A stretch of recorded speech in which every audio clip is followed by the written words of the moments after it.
nama saya Kadek Ratna Primayanti. Nama saya Ikadek Restu Wiradni. Perkenalkan, nama saya Ida Yukuto Anggreni. Perkenalkan, nama saya Kadek Sindu Dwi Payana.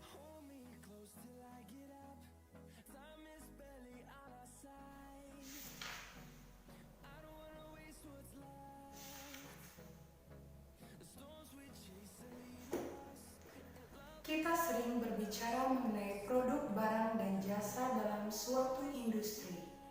Hal ini berkaitan erat dengan kepuasan customer atau yang sering kita kenal dengan customer satisfaction. Kepuasan pelanggan merupakan suatu kunci keberhasilan jangka panjang suatu perusahaan. Kualitas yang dihasilkan oleh suatu perusahaan sama dengan nilai yang diberikan dalam rangka meningkatkan kualitas hidup para pelanggan. Maka dari itu, semakin tinggi nilai yang diberikan, semakin besar pula kepuasan yang diberikan. Suatu produk maupun layanan adalah hal yang harus diupayakan dalam setiap perusahaan jika ingin bersaing di pasar untuk memenuhi kebutuhan dan keinginan pelanggan. Sehingga perusahaan selalu dituntut untuk memperbaiki kualitas produk dan jasanya melalui manajemen mutu. Apa itu manajemen mutu? Mari kita simak bersama-sama. Manajemen mutu adalah sebuah sistem manajemen yang mengawasi semua kegiatan dan tugas dalam suatu organisasi untuk memastikan bahwa produk dan layanan yang ditawarkan serta sarana yang digunakan untuk mencapainya bersifat konsisten. Hal ini diperlukan untuk mencapai dan mempertahankan tingkat mutu yang diinginkan dalam suatu organisasi, termasuk di dalamnya penentuan kebijakan mutu, menciptakan dan menerapkan perencanaan dan jaminan kualitas, dan kontrol kualitas serta peningkatan kualitas. Jadi, fokus sistem manajemen mutu tidak hanya pada produk dan kualitas layanan, melainkan juga pada cara untuk mencapainya sekaligus mempertahankannya. Dalam manajemen mutu terdapat 4 aspek utama. Yang pertama yaitu perencanaan kualitas, yang kedua peningkatan kualitas, yang ketiga kontrol kualitas, dan yang terakhir adalah jaminan kualitas. Dari keempat aspek ini, mulai dari perencanaan sampai jaminan kualitas itu ada kaitannya satu sama lain. Pelaksanaan manajemen mutu tidak akan berjalan secara maksimal jika tidak ada keempat aspek ini. Maka dari itu kita pelajari lebih lanjut. Adapun 4 komponen utama manajemen mutu. Yang pertama yaitu perencanaan kualitas. Perencanaan kualitas merupakan proses mengidentifikasi standar kualitas yang relevan dengan proyek dan memutuskan bagaimana upaya untuk memenuhinya. Yang kedua yaitu peningkatan kualitas. Peningkatan kualitas merupakan perubahan yang disengaja dari suatu proses untuk meningkatkan kepercayaan atau keandalan hasil. Yang ketiga yaitu kontrol kualitas. Kontrol kualitas merupakan upaya berkelanjutan untuk menegakkan integritas dan keandalan proses dalam mencapai hasil. Dan yang terakhir yaitu jaminan kualitas. Jaminan kualitas merupakan tindakan sistematis atau terencana yang diperlukan untuk menawarkan keandalan yang memadai sehingga layanan atau produk tertentu akan memenuhi persyaratan yang telah ditentukan. Tujuan dari manajemen mutu adalah untuk memastikan bahwa setiap bidang organisasi tersebut bekerja sama untuk meningkatkan suatu produk, proses, layanan, dan budaya perusahaan untuk mencapai suatu keberhasilan jangka panjang yang berasal dari kepuasan pelanggan tersebut. Proses manajemen mutu melibatkan kumpulan pedoman yang sudah dikembangkan oleh tim untuk memastikan bahwa setiap produk dan layanan yang dihasilkan tersebut tepat sasaran dan sudah sesuai dengan tujuannya. Seperti aktivitas pada proses manajemen mutu dimulai ketika organisasi menetapkan target kualitas yang harus dipenuhi dan yang disepakati dengan pelanggan. Organisasi kemudian mendefinisikan bagaimana target akan diukur, kemudian mengambil tindakan yang diperlukan untuk mengukur kualitas, dan selanjutnya mengidentifikasi masalah kualitas yang muncul dan memulai perbaikan. Kemudian langkah terakhir melibatkan pelaporan tingkat keseluruhan kualitas yang dicapai. Proses ini memastikan bahwa kualitas dan desain produk serta layanan yang dihasilkan oleh tim sesuai dengan harapan pelanggan. Metode peningkatan kualitas terdiri dari 3 komponen, yaitu peningkatan kualitas produk, peningkatan kualitas proses, dan peningkatan kualitas berbasis orang.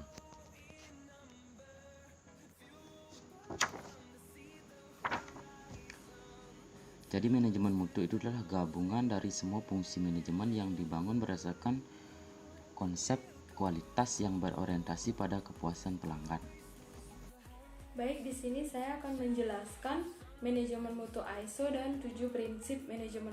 Seperti yang sudah dijelaskan oleh teman saya mengenai manajemen mutu, di sini saya akan menjelaskan manajemen mutu ISO.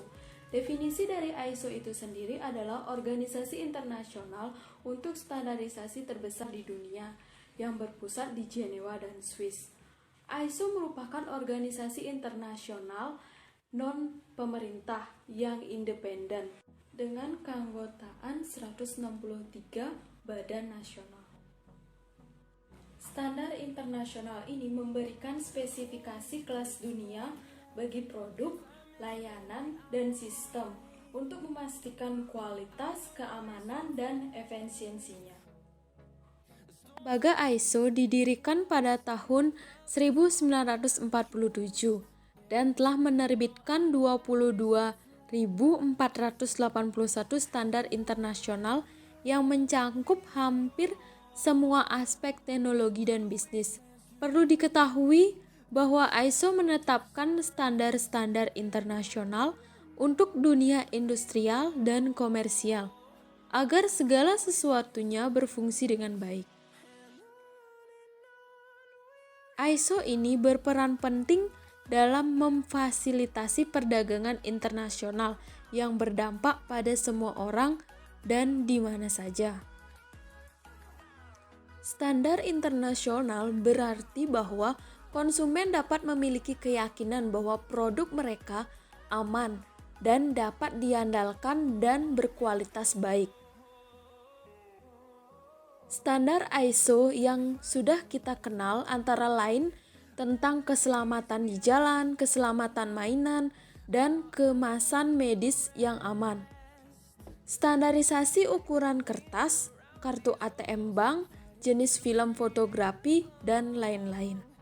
Berbicara mengenai manajemen mutu ISO, tidak luput dari sertifikasi ISO itu sendiri.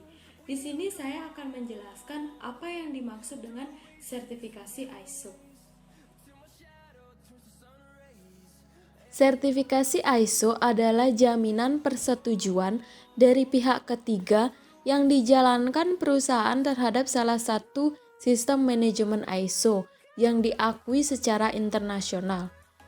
Sertifikasi dilakukan oleh lembaga atau badan sertifikasi ISO eksternal, sehingga perusahaan atau organisasi tidak dapat disertifikasi langsung oleh ISO. Lembaga ini di Indonesia disebut sebagai Komite Akreditasi Nasional atau KAN. Tugas utama lembaga ini adalah untuk memberikan akreditasi terhadap berbagai lembaga lain yang berhubungan dengan penilaian kesesuaian. Salah satu contoh badan sertifikasi ISO di Indonesia yang sudah mempunyai lisensi KAN adalah Sukovindo. Berikut beberapa kriteria yang bisa membantu Bagaimana memilih badan sertifikasi ISO yang baik? Antara lain, mempunyai sertifikasi dan akreditasikan yang masih berlaku. Yang kedua, berpengalaman dalam bidang yang relevan. Kemudian yang ketiga, sesuai ekspektasi pelanggan. Yang keempat, memilih atau memiliki reputasi yang baik. Kemudian yang 5, mempunyai sumber daya auditor yang jelas dan handal. Yang ke-6, tarif sesuai dengan ketentuan dan transparan. Ada beberapa standar ISO yang diterapkan di berbagai perusahaan, antara lain Sistem Manajemen Mutu ISO 9001, kemudian Sistem Manajemen Lingkungan ISO 14001, Sistem Manajemen Resiko ISO 31000, dan lain-lain. Kemudian selanjutnya di sini saya juga akan menjelaskan 7 prinsip manajemen mutu. Yang pertama ada customer focus atau fokus pada pelanggan. Yang kedua adalah kepemimpinan atau leadership. Kemudian yang ketiga adalah keterlibatan orang. Yang keempat pendekatan proses. Kemudian yang kelima perbaikan. Yang keenam pengambilan keputusan berdasarkan bukti. Kemudian yang ketujuh manajemen relasional. Yang pertama fokus pelanggan atau customer focus. Fokus utama dari organisasi manapun adalah untuk memenuhi dan melampaui harapan dan kebutuhan pelanggan. Ketika suatu organisasi dapat memahami dan memenuhi kebutuhan pelanggan saat ini dan masa depan, maka akan menghasilkan loyalitas pelanggan yang pada gilirannya meningkatkan pendapatan. Bisnis ini juga bisa mendapatkan peluang pelanggan baru dan memuaskan mereka. Ketika proses bisnis lebih efisien, kualitas lebih tinggi, maka lebih banyak pelanggan yang puas.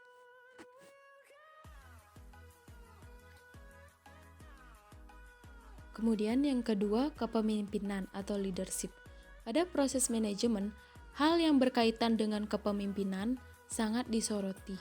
Kepemimpinan yang baik menghasilkan kesuksesan organisasi. Pada kepemimpinan yang hebat mampu membangun persatuan dan tujuan di antara tenaga kerja dan pemegang saham, menciptakan budaya perusahaan yang berkembang, memberikan lingkungan internal yang memungkinkan karyawan untuk sepenuhnya memanfaatkan potensi mereka dan terlibat aktif dalam mencapai tujuannya. Para pemimpin harus melibatkan karyawan dalam menetapkan tujuan dan sasaran organisasi yang jelas. Ini memotivasi karyawan yang dapat secara signifikan meningkatkan produktivitas dan loyalitas mereka. Yang ketiga, keterlibatan orang. Keterlibatan staf adalah prinsip fundamental lainnya. Manajemen melibatkan staf dalam menciptakan dan memberikan nilai apakah mereka penuh waktu, paruh waktu, outsourcing, atau di rumah. Organisasi harus mendorong karyawan untuk terus meningkatkan keterampilan mereka dan menjaga konsistensi. Prinsip ini juga melibatkan pemberdayaan karyawan, melibatkan mereka dalam pengambilan keputusan, dan mengakui pencapaian mereka. Ketika orang dihargai, maka bekerja dengan potensi terbaiknya karena hal itu meningkatkan kepercayaan diri dan motivasi mereka. Ketika karyawan sepenuhnya terlibat, itu membuat mereka merasa diberdayakan dan bertanggung jawab atas tindakan mereka. Kemudian yang keempat, pendekatan proses. Pada pendekatan ini menekankan pada pencapaian efisiensi dan efektivitas dalam proses organisasi. Pendekatan ini mensyaratkan pemahaman bahwa Proses yang baik menghasilkan peningkatan konsistensi, kegiatan yang lebih cepat, pengurangan biaya, pengurangan pembuangan limbah, dan peningkatan berkelanjutan. Suatu organisasi ditingkatkan ketika pemimpin dapat mengelola dan mengendalikan input dan output dari suatu organisasi, serta proses yang digunakan untuk menghasilkan dan memaksimalkan output. Kemudian yang kelima, meningkatkan kesinambungan atau perbaikan. Setiap organisasi harus mempunyai tujuan untuk terlibat aktif dan dalam perbaikan berkelanjutan. Bisnis yang meningkatkan terus mengalami peningkatan kinerja, fleksibilitas organisasi, dan peningkatan kemampuan untuk mendapatkan peluang baru. Bisnis harus dapat menciptakan proses baru secara berkelanjutan dan beradaptasi dengan kondisi dan situasi pasar yang selalu berubah. Keenam, pengambilan keputusan berdasarkan bukti.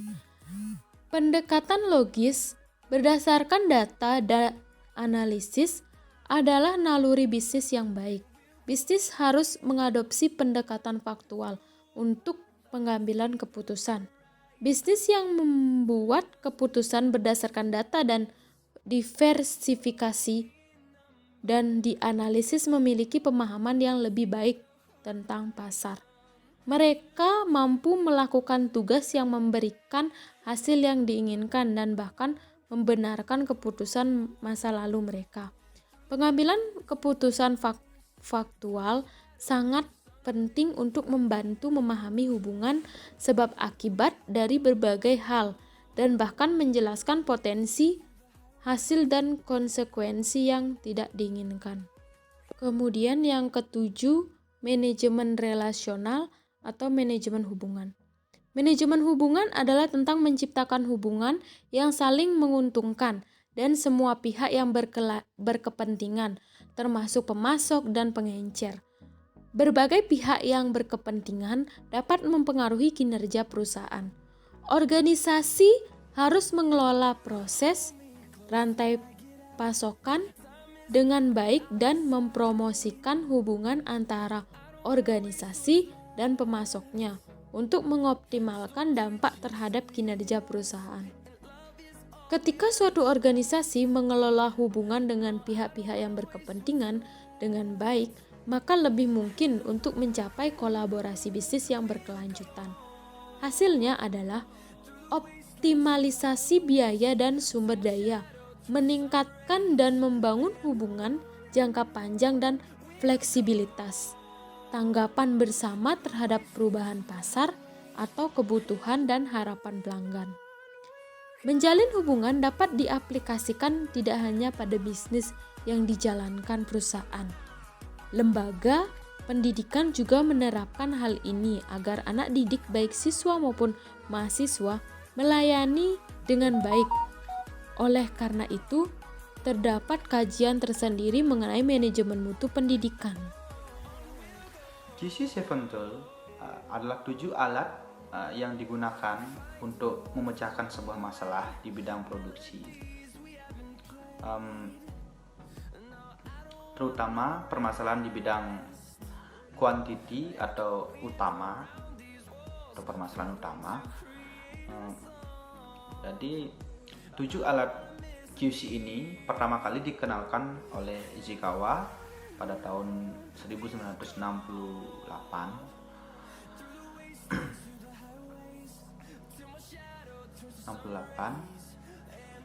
7 alat ini meliputi pertama ada check sheet, kedua ada control chart, ketiga ada cause and effect diagram, keempat ada Pareto diagram, kelima ada Istor diagram, keenam ada scatter diagram, dan ketujuh ada stratification. Jadi kesimpulannya adalah manajemen mutu merupakan sistem manajemen untuk mengawasi operasi dalam suatu organisasi untuk memperbaiki kualitas outputnya, menekan biaya produksi, dan meningkatkan produktivitas, serta probabilitas perusahaan. Perusahaan yang menghasilkan produk barang atau jasa perlu melakukan pengendalian kualitas, salah satunya dengan metode 7 Tool. Metode ini berguna untuk mengetahui ketidakteraturan dalam proses produksi sehingga menyebabkan semakin besar kesalahan yang terjadi di ruang produksi. Sekian, terima kasih.